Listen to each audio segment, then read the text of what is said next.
हाँ जी, अब करेंगे डिस्प्लेसमेंट रिएक्शंस। डिस्प्लेसमेंट रिएक्शन में क्या होता है, जैसे ना हमने ये देखा था, प्लीज मतलब पोटेशियम, पोटेशियम मतलब के, स्टॉप मतलब सोडियम, सोडियम मतलब Na,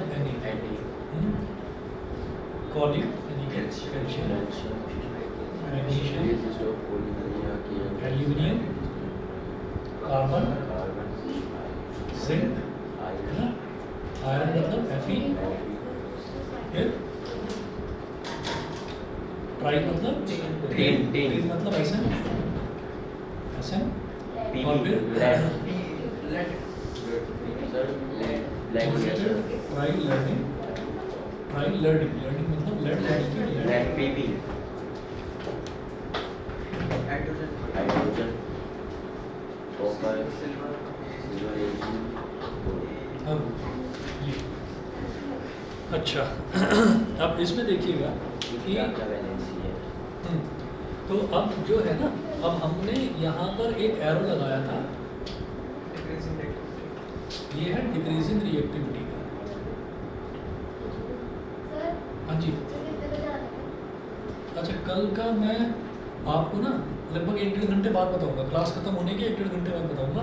हो सकता है कि कल ना लूँ क्लास, ठीक है, लेकिन बता दूंगा, जैसा भी होगा मैसेज करूँगा। सर वैसे डे या नाइट है? रखेंगे तो फिर डेली रखेंगे।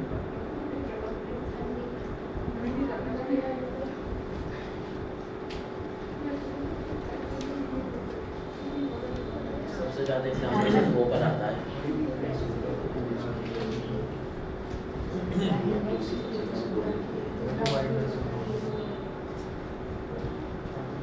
सर सबसे ज़्यादा एग्जाम्पल में कॉपर ही आता है ना, सी में सबसे ज़्यादा एग्जाम्पल में सी भी आता है ना डिस्प्लेसमेंट के रिएक्शन में।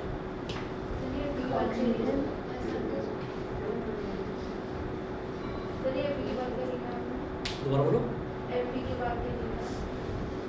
डिक्रीजिंग रिएक्टिविटी Fe के बाद, अच्छा अच्छा वो ना वो वर्ड्स जो है वो मास्क के थ्रू छन छन के आ रहे हैं ना, तो सुनाई नहीं दे रहा था। Fe के बाद ऐसा नहीं, ऐसा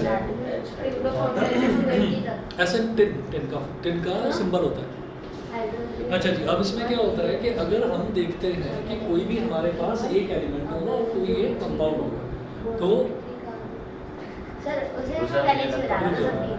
कोई भी एलिमेंट जो है, हम एलिमेंट को देखेंगे कि एलिमेंट कंपाउंड के कैटायन से ज़्यादा रिएक्टिव है या नहीं है, बस ये चेक करते हैं। अगर है तो वो उसको डिस्प्लेस कर देगा, डिस्प्लेस कर देगा मतलब हटा देगा और खुद उसकी जगह आकर बैठ जाएगा, ऐसा होता है।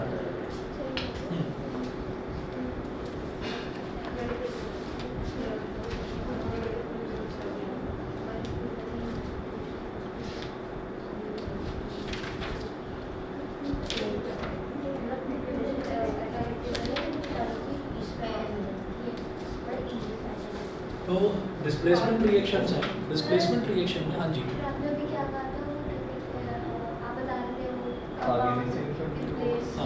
एलिमेंट जो है मैं अभी रिएक्शन के थ्रू बता दूँ, अभी रिएक्शन के थ्रू बता दूँगा। पहला एग्जांपल देखिए, फर्स्ट एग्जांपल देखिए, इसमें है CuSO4 plus zinc.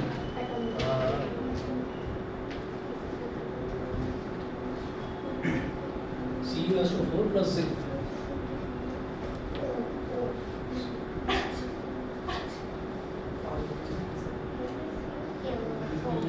CuSO4 plus zinc. अब इसमें ना जैसे ही हमको ये दिखाई देता है, सबसे पहले तो इनको इनके आयंस में स्प्लिट करिए। आयंस क्या होते हैं, इनकी वैलेंसीज। हाँ जी, कॉपर की वैलेंसी क्या होती है 2+, और SO4 की वैलेंसी होती है 2-। ठीक है, अब जिंक की बात करते हैं, तो जिंक की वैलेंसी होती है 2+। ठीक है, अब आप ये देखिएगा कि इसमें हमें ये देखना है कि अकेला एलिमेंट देखना है पहले, अकेला एलिमेंट। देखो ये तो कंपाउंड है ना, कॉपर के साथ सल्फर और ऑक्सीजन जुड़ा हुआ है, सल्फेट जुड़ा हुआ है, तो ये तो एलिमेंट है, ये तो कंपाउंड है।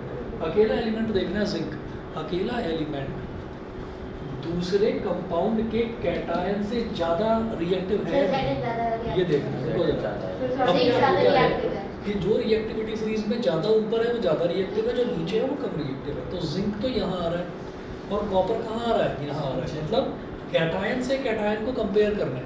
ठीक, तो मैंने ये कंपेयर करा कि ये जो जिंक है ये इस कॉपर से ज़्यादा रिएक्टिव है, क्योंकि रिएक्टिविटी सीरीज में ऊपर आ रहा है। तो ये इसको हटा देगा और खुद इसके साथ कंपाउंड बना लेगा। तो जिंक जो है, जिंक की वैलेंसी 2 है, वो चली जाएगी सल्फेट के साथ, और सल्फेट की वैलेंसी 2 माइनस है, वो चली जाएगी जिंक के साथ। तो 2 एक्सचेंज हो रहे हैं तो कट गया है ना, तो ZnSO4 प्लस ZnSO4 ये हो गया। अब उसके बाद इसने किसको डिस्प्लेस करा, किसको हटाया, कॉपर को। तो कॉपर को इसने हटा दिया, कॉपर अलग हो गया। बताइए जी, क्लियर? इसे मैं दोबारा बताता हूँ। हम ये देखते हैं, वैलेंसी वाला पार्ट समझ लिया। वैलेंसी वाला दोबारा बताता हूँ। वैलेंसी की हमने टेबल बनवाई थी, तो हमें ये देखना होता है कि वैलेंसी किसकी कितनी है। तो आप ये देखिएगा, जो हमने टेबल बनवाई थी उन्हीं में से कहीं ना कहीं आपको एलिमेंट्स मिल जाएंगे। कॉपर की वैलेंसी क्या होती है, 2+, हमने यहाँ लिख दिया Cu2+। SO4 की वैलेंसी होती है 2-, तो यहाँ लिख दिया 2-। उसके बाद जो जिंक है, जिंक की वैलेंसी 2+ होती है, तो यहाँ लिख दिया Zn2+। बताइए यहाँ तक क्लियर? जिन दो एलिमेंट को डिस्प्लेस करते हैं उनके साथ में होती है और बाकी को वैसी की वैसी रहती है। बाकी वैसी की वैसी रहती है। आप ये देखिएगा, अब जिंक अकेला है, तो ये अकेला इस वाले कैटायन से ज़्यादा रिएक्टिव है या नहीं, अकेले वाले को चेक करते हैं। अच्छा, अगर ये इससे ज़्यादा रिएक्टिव नहीं होता तो मैं लिख देता नो रिएक्शन, खत्म, रिएक्शन ही नहीं होता। ठीक है, तो हम हमेशा अकेले वाले एलिमेंट को देखते हैं, ज़्यादा रिएक्टिव है या नहीं है। तो दिख रहा है कि ये जो जिंक है, ये इससे कॉपर से ज़्यादा रिएक्टिव है। कॉपर को बाय बाय और खुद इसके साथ कंपाउंड में लेते हैं, कॉपर अलग। समझ गए जी, क्लियर? हाँ, चलिए जी अगला देखते हैं, सेकंड एग्जांपल। एग्जांपल नंबर 2 जो है वो है CuSO4 + Mg।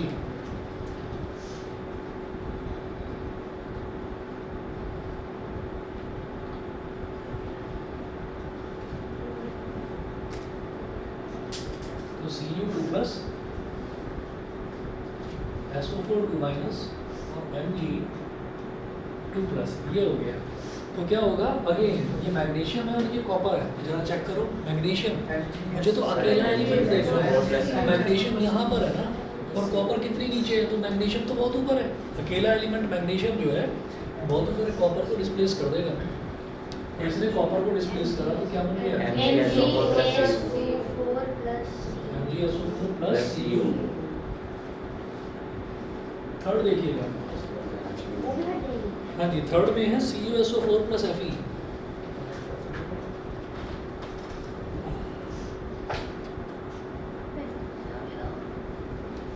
Cu की वैलेंसी 2+, SO4 की वैलेंसी 2-, Fe की वैलेंसी 2+। ठीक है, अब अकेला वाला ढूंढ रहे हैं, ये Fe अकेला लिखा हुआ है ना, तो क्या Fe इस कॉपर से ज़्यादा रिएक्टिव है? ये कहेगी यस, ज़्यादा रिएक्टिव है, तो कॉपर को डिस्प्लेस कर देगा। तो FeSO4 बन गया।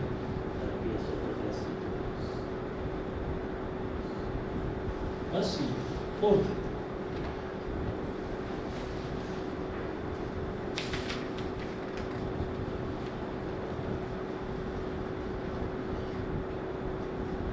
CuCl2 + Pb।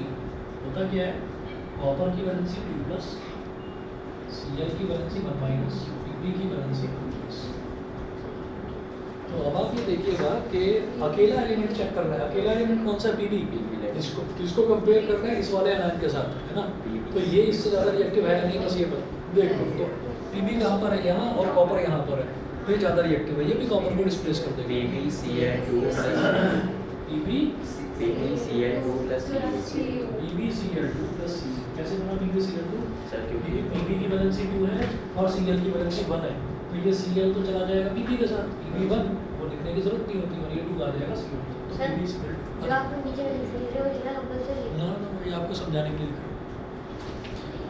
ठीक है, उसके बाद पांचवा देखते हैं।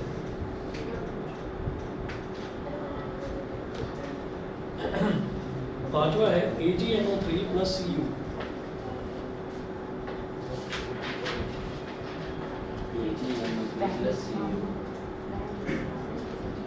ठीक है, जो सिल्वर है, कई बार ऐसा होता है कि हमको नहीं पता, हमने सिल्वर की वैलेंसी याद ही नहीं कर रखी है, तो हम इसको ऐसे देख लेते हैं कि ये जो NO3 है ना, NO3 की वैलेंसी 1- है, NO3 की वैलेंसी 1- है, तो जो सिल्वर है, सिल्वर की वैलेंसी होगी 1+, तभी तो AgNO3 है भाई। इसका 1 इसके साथ लिख दिया गया होगा और इसका 1 इसके साथ लिख दिया गया होगा, तो लिखा हुआ दिखाई ही नहीं दे रहा है, 1 तो वैसे भी नहीं दिखाई देता। तो AgNO3 ये इस तरीके से होगी। ठीक है, अब मैं सी यू पे तो भी आ रहा हूँ, पहले तो यहाँ पर बताइए, ये समझ गया? तो सी बोलो, अभी आ गया? सी यू की वैलेंसी सी यू के 2 plus C U NO3 plus AG यही होगा ना सर? अरे रुको तो सही, अब अकेला एलिमेंट चेक करना है, ये सी यू क्या एजी से ज़्यादा रिएक्टिव यस है? सर, सर ये सर ये जस्ट सी यहाँ पर एजी किसी किसी से तो ज़्यादा रिएक्टिव है बेचारा, नहीं तो चुपचाप नीचे पड़ा हुआ, कोई भी आकर डिस्प्लेस करके चला जाता है उसको। तो अब क्या हुआ, अब ये जो सी यू है, इस सिल्वर को डिस्प्लेस कर देगा। भाई बातें नहीं पीछे please. C U NO3 volt wise और इसने किसको डिस्प्लेस कर दिया? एजी। एजी अलग हो गया, ठीक? हाँ, नाइट्रेट, नाइट्रेट। अच्छा अगला देखिए सिक्स्थ है Fe। हाँ हाँ, नहीं NO3 आयन है, कॉम्प्लेक्स आयन है। हाँ मैंने शुरुआत में लिखवाए थे, जैसे NO3 है, NO3 जो है इसकी वैलेंसी 1 माइनस, SO4 है इसकी वैलेंसी 2 माइनस। हाँ अरे तो अब तो तुम आई हो, अब तो लिखो, अरे तो लिखो ना, अभी लिखो ड्राइंग सर लिखो आए थे इसके एग्जांपल ये रहे। चलो ना, यशिका की फोटो बना रही हो, लिखो some note common ions CO3 2 minus, OH 1 minus, NH4 1 plus, है ना? सर AG HPP OH लिखो तो सही है, बस बहुत है इतना, कॉम्प्लेक्स साइंस में बस इतना बहुत है, इससे ज़्यादा की जरूरत नहीं पड़ेगी, ठीक है? क्या H तो हाइड्रोजन है। सर PB अच्छा पीटीएम थी क्या? तो वहाँ कुछ पिटाई ये तो की? गई नहीं। नहीं मैं नहीं अच्छा। ये तो मैं तारीफ कर रही थी इम्प्रूवमेंट का। तुम्हारी तारीफ हो रही थी? श्रद्धा मैम है ना, से दिक्कत ये है। अरे सबसे खतरनाक सबसे हर भी आ गया। और भी तो थी किसी की पीटीएम, तुम्हारी भी तो थी आज? आदित्य? अरे सर हम तो एक सेक्शन अच्छा हाँ, मेरी बता कब है? अच्छा अब हाँ, देखिएगा, बेटी की बात है। ये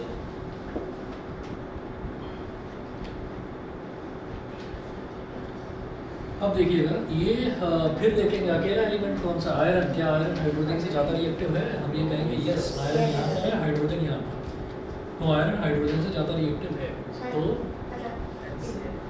आयरन ने हाइड्रोजन को डिस्प्लेस करा, FeCl2 प्लस H और प्लस H2 प्लस H, ये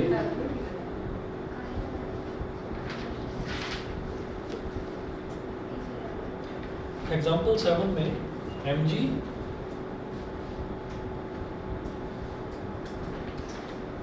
प्लस HCl, Mg2 प्लस इधर H1 प्लस Cl1 माइनस। तो मैग्नीशियम और हाइड्रोजन, फिर आप देखिए मैग्नीशियम कहाँ पर है? मैग्नीशियम यहाँ पर है और हाइड्रोजन यहाँ पर है, Mg तो मैग्नीशियम हाइड्रोजन को डिस्प्लेस कर देगा क्योंकि ज़्यादा रिएक्टिव है। तो मैग्नीशियम ने हाइड्रोजन को डिस्प्लेस करा तो क्या बना? MgCl2 plus MgCl2 plus H2 क्योंकि हाइड्रोजन अकेला एग्जिस्ट नहीं करता, डाई एटॉमिक स्टेट में एग्जिस्ट करता है, ठीक है जी। अगला देखिए 8वां एग्जांपल, मंडे के लिए तैयार रहना, टेस्ट लूँगा आपका मंडे को, केमिकल इक्वेशन 20 नंबर का। उसके बाद देखिए भाई अगला देखो एग्जांपल नंबर 9, 8 का, हाँ ये रहा सोडियम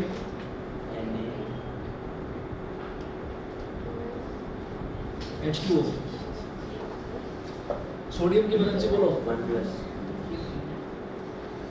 1 प्लस। अच्छा ये जो H2O है ना, ये H2O कैसे टूट जाता है?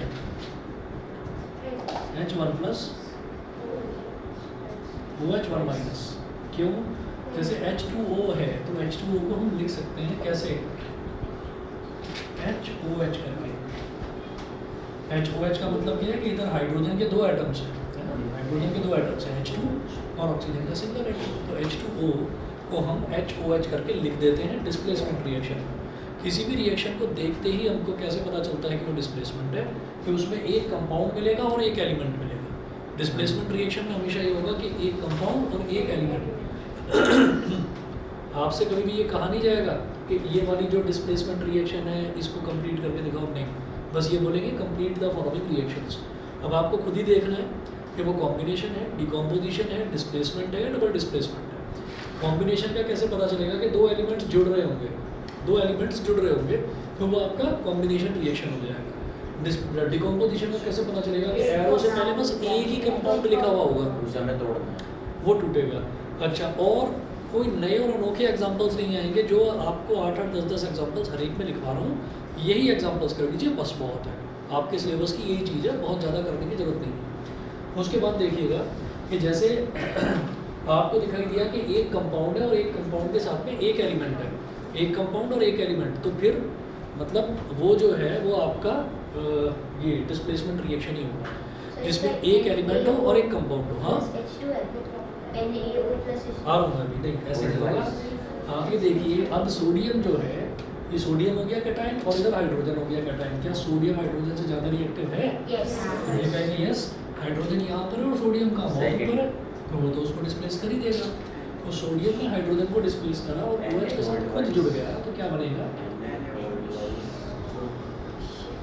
और हाइड्रोजन को अलग कर दिया तो ये क्या हो जाएगा, H2। ठीक है, 9th लिखिए।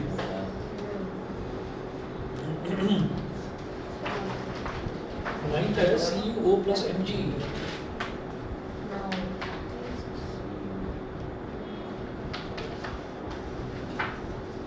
ठीक है जी, कॉपर का देखिए, कॉपर का है 2+, ऑक्सीजन का क्या है 2-, Mg का क्या है 2+। तो आप ये देखिएगा कि यहाँ पर क्या मैग्नीशियम कॉपर से ज़्यादा रिएक्टिव है? मुझे तो अकेला वाला एलिमेंट को चेक करना होता है ना, तो अकेला वाला एलिमेंट Mg यहाँ पर है, कॉपर यहाँ पर है, यस ज़्यादा रिएक्टिव, डिस्प्लेस कर देगा।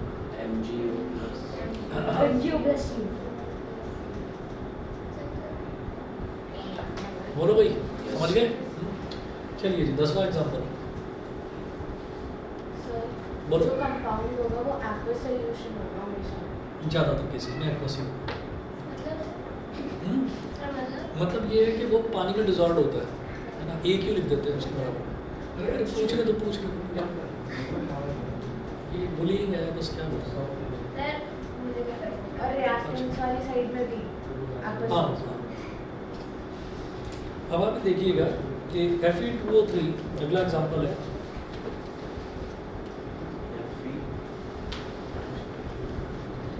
Fe2O3 plus aluminium Al। Iron का वैसे तो वैलेंसी हमें पता है कि 2+ होती है, लेकिन इस केस में क्या है, किसी किसी केस में, खास तौर पर ऑक्साइड के केस में आयरन की वैलेंसी 3+ ली जाती है। तो ये आयरन की वैलेंसी होगी 3+ और ऑक्सीजन की वैलेंसी होती है 2-, एल्यूमिनियम की वैलेंसी होती है 3+। हाँ, रुक जाओगे। अब उसके बाद देखिए कि अकेला एलिमेंट देखो कौन सा है, एल्यूमिनियम। तो क्या ये इस आयरन से ज़्यादा रिएक्टिव है? एल्यूमिनियम यहाँ पर है, आयरन यहाँ पर है, यस, उसको वो डिस्प्लेस कर देगा। Al3+ O2-, तो क्या बन गया Al2O3 और इसने आयरन को डिस्प्लेस कर दिया, तो आयरन अलग अकेला हो गया Fe। बोलिए भाई, क्लियर है कि नहीं?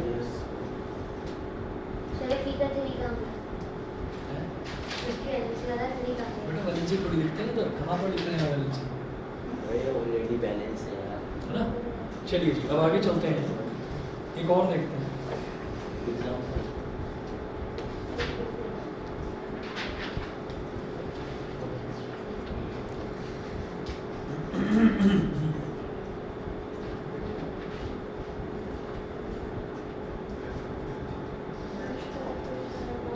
अब जो FeSO4 है, तो Fe की वैलेंसी क्या होगी 2+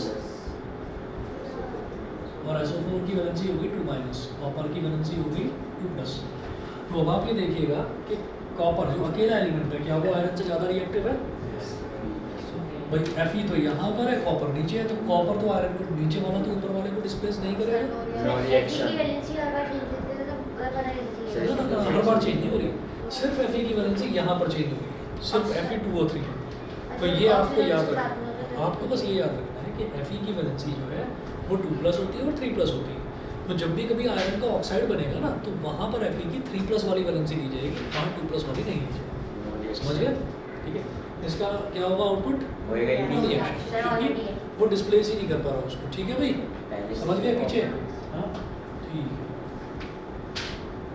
ये हो गया नो रिएक्शन। उसके बाद अगला जो है अगला है डबल डिस्प्लेसमेंट रिएक्शंस।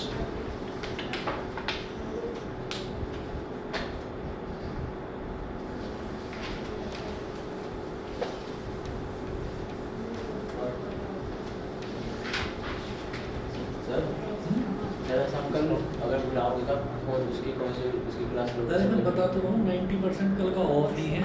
मतलब अगर सर बाय चांस अगर आप लोगे तो कौन से सब्जेक्ट की क्लास लोगे? डांस करा दूंगा ना कल। कोई चीज़ को फोर्थ टाइप का जो रिएक्शन है that is double displacement reaction. Displacement reactions.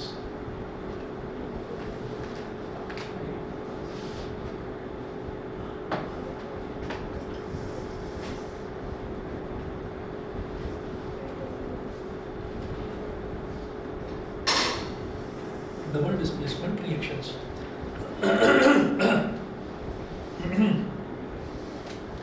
इसमें क्या होता है, इसमें कोई रिएक्टिविटी वगैरह कुछ भी देखने की जरूरत नहीं होती। इसमें क्या होता है कि एक का कैटायन दूसरे, मतलब यहाँ पर दो कंपाउंड्स आते हैं, कॉम्बिनेशन में क्या मिलेगा? मेजरली इंटरचेंज हो जाते हैं। तो कॉम्बिनेशन में क्या होता है, मेजरली हमको दो एलिमेंट्स मिलते हैं, दो एलिमेंट्स जुड़कर एक नया कंपाउंड बना देते हैं। डिकम्पोजिशन में क्या होता है कि एक कंपाउंड होता है, एक कंपाउंड हीट करने से, इलेक्ट्रिसिटी पास करने से या फिर लाइट पास करने से वो टूटकर दो या दो से ज़्यादा स्प्लिट हो जाता है। उसके बाद जो तीसरा था जिसमें एक कंपाउंड होगा और एक सिंगल एलिमेंट होगा। वो एलिमेंट अगर ज़्यादा रिएक्टिव है दूसरे वाले के आयन से तो वो उसको डिस्प्लेस कर देता है। डबल डिस्प्लेसमेंट में कुछ भी नहीं, दो कंपाउंड्स होते हैं। तो पहले वाले केस में दो एलिमेंट, दूसरे वाले केस में एक कंपाउंड। डिकम्पोजिशन वाले में सिंगल डिस्प्लेसमेंट वाले में क्या था, एक एलिमेंट एक कंपाउंड। अब मिलेंगे दो कंपाउंड्स, तो दो कंपाउंड्स में बस आयन्स एक्सचेंज हो जाते हैं और कुछ नहीं होता। एक का कैटायन दूसरे के एनायन के साथ, दूसरे का कैटायन पहले के एनायन के साथ, ये होता है। तो ये वाला सबसे सिंपल है। हाँ जी, सर ये जो डिक्रीजिंग रिएक्टिविटी है केवल ये डिस्प्लेसमेंट भी काम बस आती है सिर्फ ना? डिस्प्लेसमेंट और कहीं नहीं। अब जरा इसके एग्जांपल्स देखिए।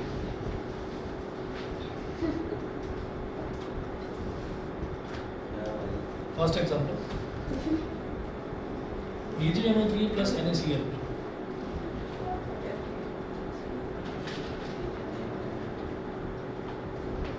सर जी, सर पानी पानी पानी मतलब वाटर H2O H2O है ना। अभी आ रहा हूँ पानी पर।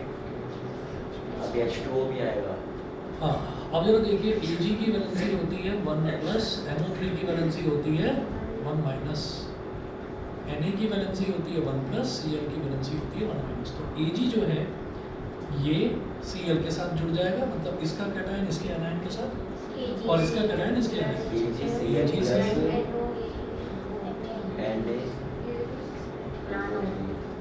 NaNO3 NaNO3 सर क्या बोला आपने? NaNO3 लिखा हुआ है, कह रहा NaNO3। नैनो भाई पहली बात अभी आया नैनो होगा नहीं, नैनो 3 होगा। नैनो के हो जाएगा ए है वो। हाँ तो नैनो में NaNO हाँ भाई नैनो की चलता है। हाँ कुर्सी होगी। प्रॉब्लम्स में वही है ना, प्लीज गिव मी रॉबर।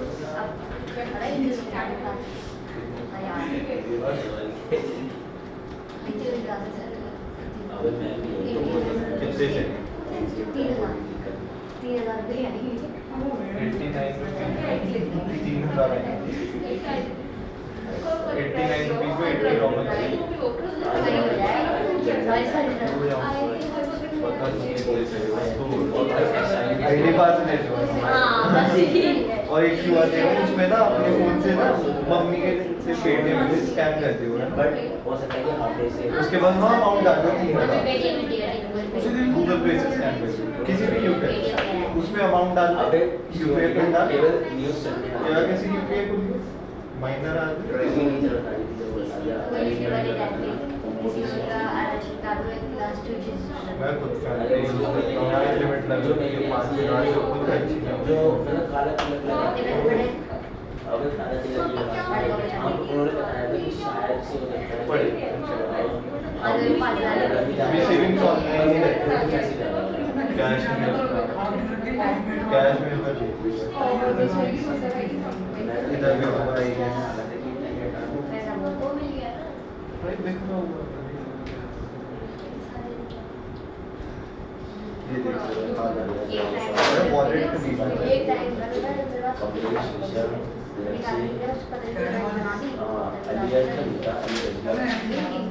पता है उसके ना वो सुनना पता है उसके ना पेपर को कितने में? थे कुरान शरीफ पढ़ने थे पर कहा कि स्टार्टिंग में था मेरा क्या नाम था 5% का कन्वर्जन चार्ज भी चला गया होगा। लक्ष्य की कुछ तो फिर लैपटॉप ले लें, आईपैड कीपैड वो कीबोर्ड के साथ मैजिकल कीबोर्ड कितना बड़ा है भाई? नाम का नाम तो सब एक ही है 30 40 50 M1 चिप वाला आईपैड एक एप्पल पेंसिल ले लिया। सारा फिजिक्स वाला देखे अल्ट्रा एचडी क्वालिटी क्या सुनाओ या तो कौन वो स्टार्ट किया अरे वो देख रहा है बदमाशी कहाँ कर रही है। आज किसी के डाल भाई देखने में भाई मैं पार्टी करने बुलवा दी जिसने घर के बाद में भाई तूने फ्लैट नंबर नहीं बताया अपना। हाँ क्या करेगा चल के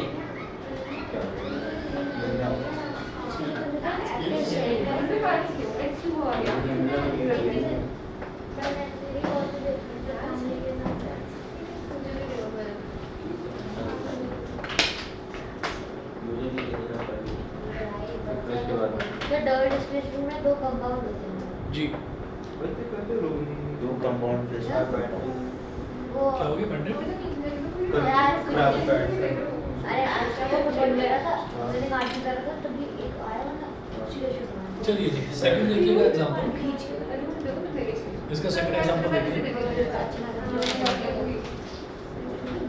आप लोग बोलते बहुत हो भाई चुप नहीं होते हमारी सीटें बदलो ना BaCl2 बेरियम पानी हमें भी चाहिए वही पहले में हाँ जी ये जो है ना जैसे क्लोरीन का मुझे मालूम है कि क्लोरीन की वैलेंसी 1- होती है तो वो यहाँ Ba के साथ लिख दिया गया होगा उसको Ba की 2+ होगी Cl की 1-। ऐसी जो ये सोडियम है इसकी वैलेंसी होगी 1- वो सॉरी 1+ और SO4 की वैलेंसी 2- ये हमें पता ही है ठीक है। तो सिंपली आयंस एक्सचेंज होते हैं कैसे कि बेरियम जो है वो तो चला जाएगा सल्फेट के साथ और सोडियम चला जाएगा क्लोरीन के ये साथ। ऐसे इसका भी 2 है इसका भी 2 है तो सब कैंसिल आउट हो जाएगा तो BaSO4 प्लस NaCl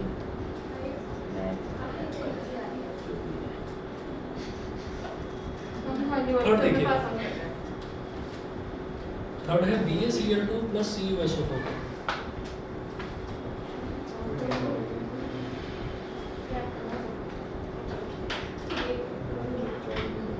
हाँ जी ये भी कुछ इसी के जैसा है कैसे बेरियम का 2+ Cl का 1- कॉपर का 2+ SO4 का 2-।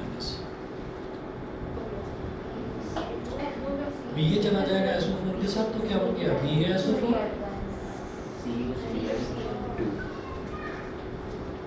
+ CuCl2 ये हो गया। अब फोर्थ है CuSO4 + H2S तो टोटल कितने टाइप के रिएक्शन है बेटा 5 टाइप। लास्ट ऑक्सीडेशन अब ये CuSO4 है तो CuSO4 में Cu की वैलेंसी 2+ SO4 की वैलेंसी 2-। हाइड्रोजन में हाइड्रोजन की वैलेंसी 1+ और सल्फर की वैलेंसी 2-। तो कॉपर जो है वो चला जाएगा सल्फर के साथ तो ये हो जाएगा CuS + H2SO4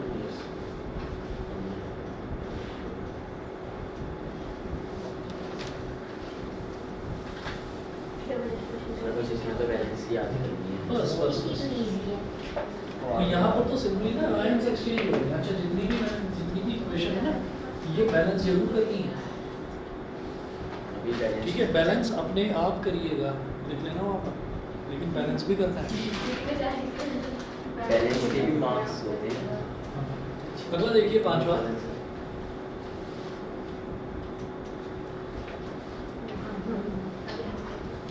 AlCl3 plus NH4OH।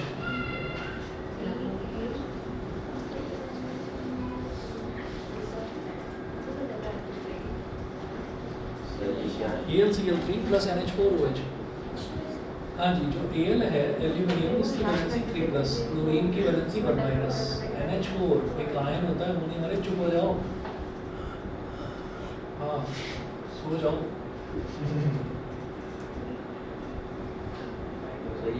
OH 1 minus, NH4 होता है अमोनियम, अमोनियम। अच्छा, अब इसका ये जो कैटायन है ये इस आयन के साथ, ये हो जाएगा AlOH होल थ्राइस, क्योंकि देखिए OH का तो 1 है, तो 1 Al के साथ आ जाएगा, तो Al1 वो लिखा नहीं जाता, 1 लिखा नहीं जाता, तो AlOH होल थ्राइस NH4Cl, ठीक है। उसके बाद देखिए 6th,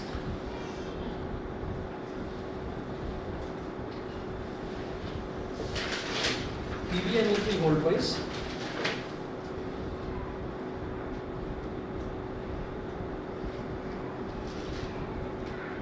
प्लस AI। हाँ जी, Pb की वैलेंसी होती है 2 प्लस और NO3 की वैलेंसी 1 माइनस, K की वैलेंसी 1 प्लस और I की वैलेंसी 1 माइनस। अब देखिएगा इसमें क्या होता है कि इसका कैटायन इसके साथ, तो PbI2 और ये KNO3।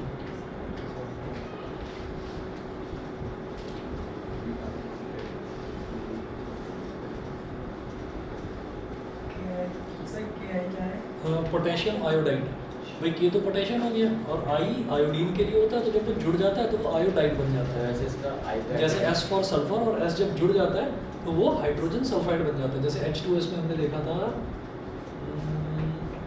यहाँ पर नहीं है, सर वो ये है ना, तो ये हाइड्रोजन सल्फाइड है, सल्फर जुड़ गया। सर हाँ, वैसे आयोडाइड क्या हुआ? आयोडाइड, हाँ आयोडीन जो है, आयोडीन का जब आयन जुड़ता है ना किसी भी कंपाउंड में, कंपाउंड फॉर्मेशन होता है, तो उसको आयोडीन बोलते हैं। जैसे क्लोरीन है, तो क्लोरीन जब जुड़ता है हाइड्रोजन के साथ, हाइड्रोजन क्लोराइड बन जाता है। ऐसे ही आयोडीन जब जुड़ेगा तो आयोडाइड बन जाएगा। वैसे इसका एटॉमिक नंबर क्या होगा? आयोडीन का एटॉमिक नंबर सच मेरे को याद नहीं है, मुझे याद देख पीरियोडिक टेबल में दे रखी ये है। पीरियोडिक टेबल है, पीरियोडिक टेबल है, लेकिन थोड़ा सा अलग पड़ता है ना, तो मैंने वो 20 तक के ही कर रखे हैं वैसे। 43 है, 43, 44 है। देख लेता हूँ। नहीं, आयोडीन का है 53। मैं सोच रहा था कैसे चलिए जी आगे चलते हैं, अगला देखते हैं। NaOH प्लस HCl,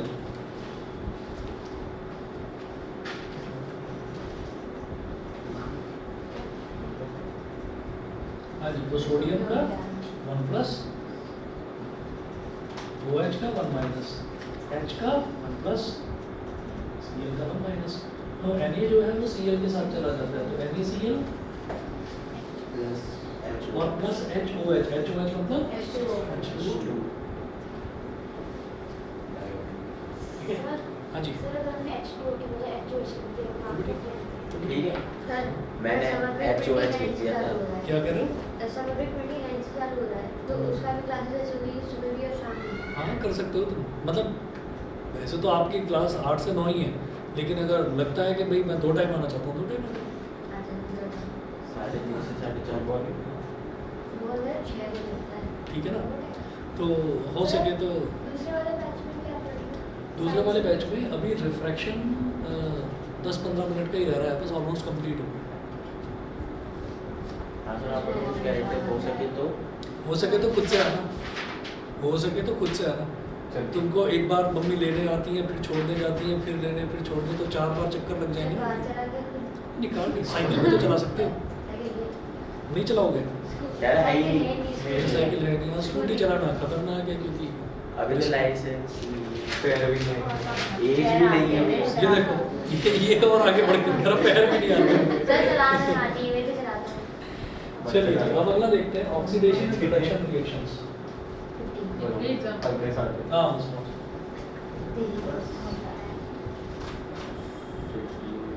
ऑक्सीडेशन तो थोड़ा सा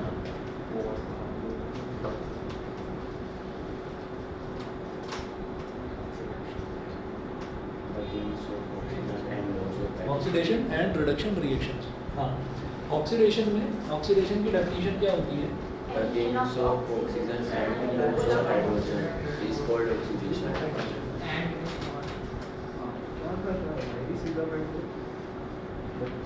Reduction is the operating short में लिख दिया एडिशन। सर हमारी जो मैम है उन्होंने तो एक ही डेफिनेशन कर दी, the presence of oxygen and loss of hydrogen। जो आपने मतलब दो बताई थी ना कि दो होती है।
हाँ जी, तो इसमें आप देखिएगा कि कभी भी अगर किसी भी रिएक्शन में अगर ऑक्सीजन का एडिशन हो रहा है तो हम बोलेंगे ऑक्सीडेशन हो गया उसका।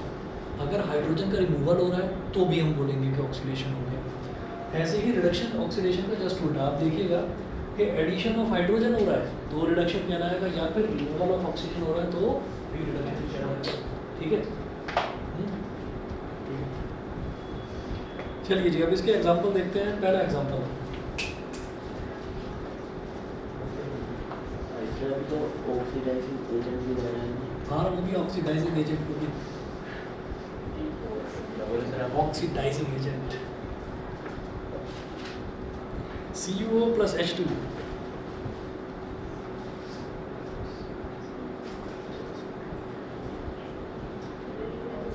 अच्छा ये वाला रिएक्शन कंप्लीट करने के लिए भी दिया जाएगा आपको।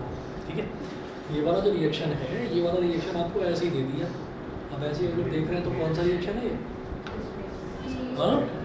डिस्प्लेसमेंट, क्योंकि एक एलिमेंट सिंगल है और इधर कॉपर है और हाइड्रोजन कॉपर से ज़्यादा रिएक्टिव होता है डिस्प्लेसमेंट। तो ये क्या बन रहा है Cu plus H2O।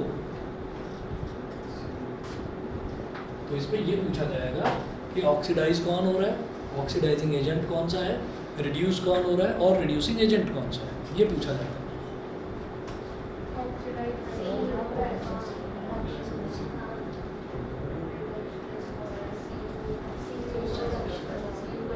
Substance oxidised,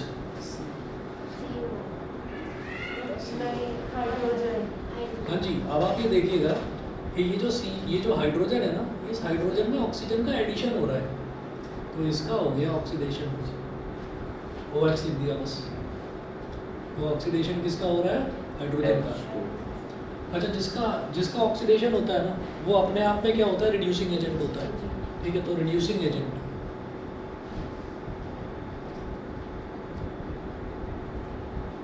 क्या हो गया? हाइड्रोजन। अब सब्सटेंस रिड्यूस्ड,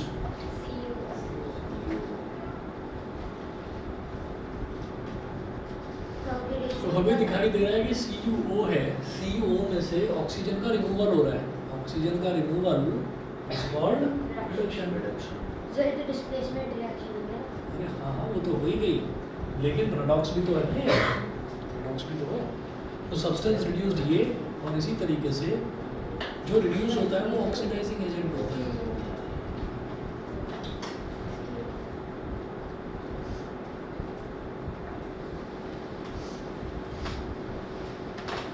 सेकंड एग्जांपल देखिएगा।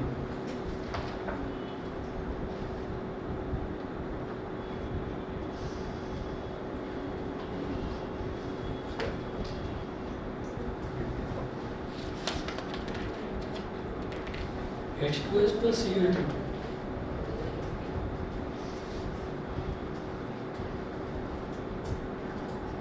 और H2S plus Cl2 क्या मिल रहा है? S plus HCl।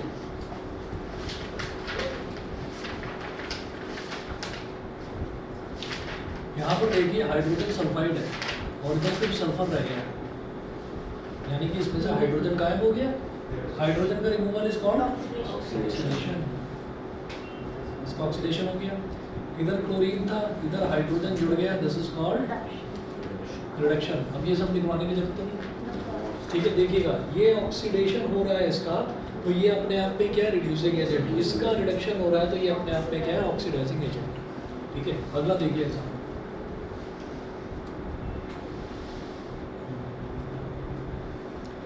ZnO plus C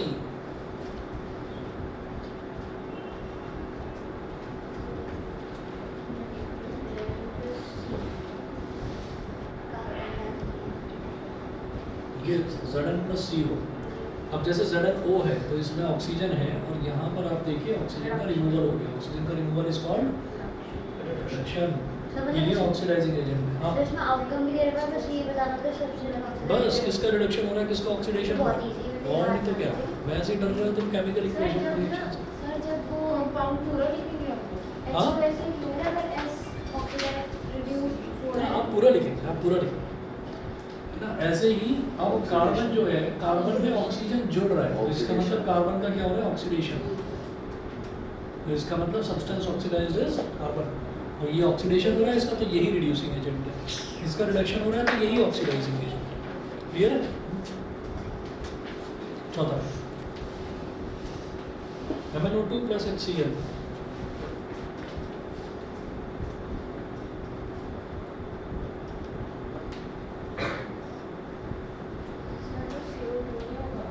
बेटा असल में ये जो है ना, ये वाला लिमिटेड ऑक्सीडेशन है। मतलब इसमें क्या है कि ऑक्सीजन पूरा इसको सप्लाई नहीं हो पाता, तो जहाँ लिमिटेड ऑक्सीडेशन होता है वहाँ पर हम बोल देते हैं कार्बन मोनोऑक्साइड बनती है। MnO2 plus HCl gives MnCl2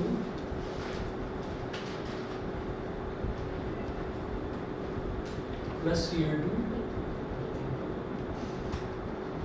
plus H2O। अब यहाँ पर मैं देख रहा हूँ कि यहाँ पर ना 3 प्रोडक्ट्स बन रहे हैं। तो जो H2O होता है ना, H2O को तो आप भूल सकते हो, क्योंकि H2O क्या है, ज़्यादातर रिएक्शंस ऐसे होते हैं जिसमें जो H2O है ना वो बाई प्रोडक्ट के तौर पर बनता है, तो H2O को भूला जा सकता है। हम बात करते हैं MnO2 की, तो MnO2 था यहाँ पर, लेकिन यहाँ पर बन गया MnCl2। ऑक्सीजन तो गायब हो गया ना, क्लोरीन का जुड़ना वो छोड़ो, ऑक्सीजन तो गायब हो गया ना इसमें से। ऑक्सीजन का गायब होने का मतलब है इसका रिडक्शन हो रहा है। HCl है, HCl में से Cl2 रह गया, हाइड्रोजन गायब हो गया ना, तो इसका मतलब ये ऑक्सीडेशन है, ठीक है। एक और डेफिनेशन होती है, एक और डेफिनेशन होती है। डेफिनेशन ये है, अगर मान लीजिए मुझे किसी रिएक्शन में ऑक्सीजन और हाइड्रोजन नज़र ही ना आए, ऑक्सीजन और हाइड्रोजन है ही नहीं, तो फिर कैसे बताऊंगा?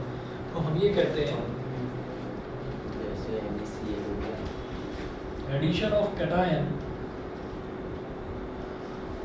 Is reduction.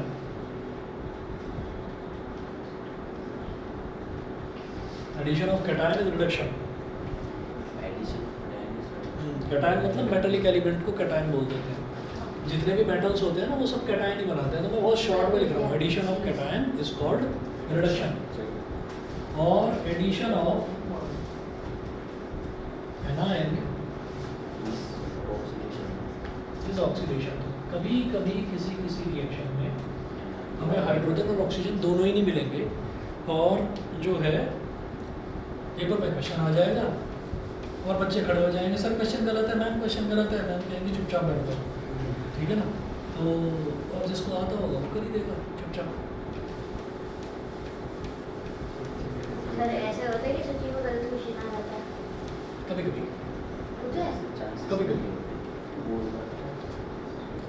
हाँ जी, अगला एग्जांपल देखिएगा। सर एक बार ऐसा करा रही थी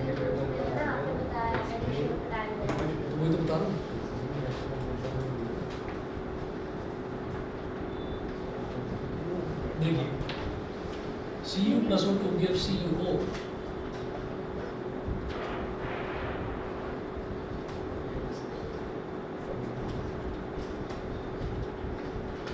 Cu plus O2 gives CuO. हाँ जी, Cu क्या है?